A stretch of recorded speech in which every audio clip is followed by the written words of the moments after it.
అదే RTV app వార్తల్ని క్షణాల్లో చదివే అవకాశం ఉంటుంది. ఒక న్యూస్ పేపర్, ఒక టెలివిజన్ ఛానల్ మీ చేతుల్లో ఎప్పుడూ ఉంటాయి.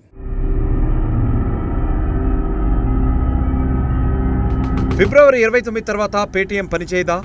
వాలెట్ యూపీఐ సర్వీసులు నిలిచిపోతాయా? రిజర్వ్ బ్యాంక్ ఆంక్షల నేపథ్యంలో పేటీఎం వినియోగదారుల్లో ఒకటే టెన్షన్. మరి పేటీఎం వ్యవస్థాపకుడు సీఈఓ విజయశేఖర్ శర్మ ఏమన్నారు? నిజంగానే పేటీఎం కథ కంచికి చేరిందా? ఇప్పుడు తెలుసుకుందాం.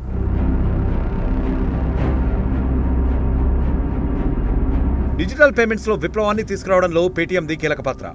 ఒక చిన్న స్టార్టప్ కంపెనీగా ప్రారంభమైన పేటీఎం పేమెంట్స్ బ్యాంక్ స్థాయికి వేగంగా ఎదిగింది. ఈ క్రమంలో ఆర్బీఐ నిబంధనలను ఉల్లంఘించిందన్న ఆరోపణలతో పేటీఎంపై చర్యలకు దిగింది రిజర్వ్ బ్యాంక్. దీంతో అందరిలోనూ టెన్షన్ మొదలైంది. ఎందుకంటే చాలామంది పేటీఎం వ్యాలెట్ ఉపయోగిస్తున్నారు. చిన్న వ్యాపారుల దగ్గర నుంచి పెద్ద పెద్ద సంస్థల వరకు పేటీఎం వ్యాలెట్ ద్వారా లావాదేవీలు చేస్తున్నాయి. ప్రజలు కూడా పేటీఎం ద్వారా పేమెంట్ చేయడం కోసం పేటీఎంను ఉపయోగిస్తూ వస్తున్నారు.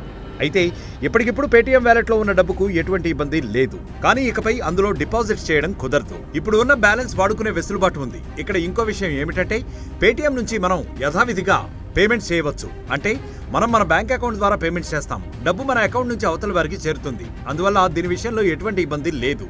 ఏదైనా లావాదేవీ పేటీఎం బ్యాంక్లో జరిపే అవకాశం మాత్రం ఉండదు. అంటే పేటీఎం పేమెంట్స్ బ్యాంక్లో ఉన్న డిపాజిట్స్ విషయంలో ఆర్బీఐ చర్యల ప్రభావం ఉంటుంది. ఈ విషయాన్ని పూర్తిగా సరిగ్గా అర్థం చేసుకోవాలంటే పేటీఎం పేమెంట్స్ బ్యాంక్ మధ్యలో ఉండే తేడా తెలుసుకోవడం అవసరం. పేటీఎం అనేది డిజిటల్ ప్లాట్ఫామ్.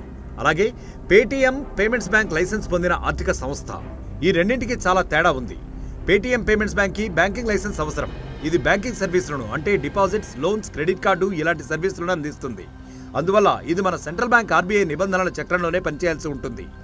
ఆ నిబంధనల్లో దేనిని ఉల్లంఘించినా సరే ఆర్బీఐ చర్యలు తీసుకుంటుంది. ఇక పేటీఎం డిజిటల్ ప్లాట్ఫామ్ విషయానికి వస్తే ఇది ఎటువంటి డిపాజిట్లు నేరుగా తీసుకోదు, లోన్స్ నేరుగా ఇవ్వదు.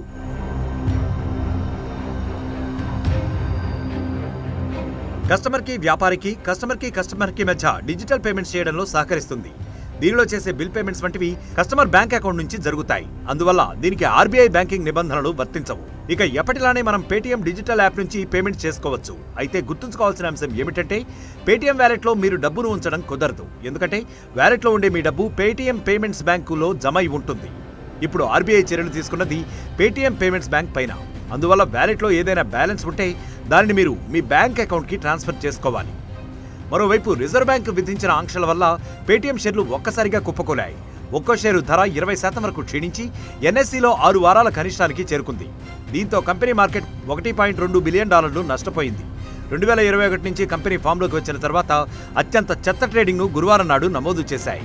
అటు పేటీఎం షేర్లు ఒక్కసారిగా పడిపోవడంతో దాని వినియోగదారులు ఆందోళనకు గురయ్యారు. దీంతో వినియోగదారులు ఎలాంటి ఆందోళన చెందాల్సిన అవసరం లేదని పేటీఎం వ్యవస్థాపకుడు సీఈఓ విజయశేఖర్ శర్మ తెలిపారు. తమ కంపెనీ ఇతర బ్యాంకులతో మాత్రమే పనిచేస్తోందని, ఇది పేమెంట్స్ బ్యాంక్ కాదని స్పష్టం చేశారు.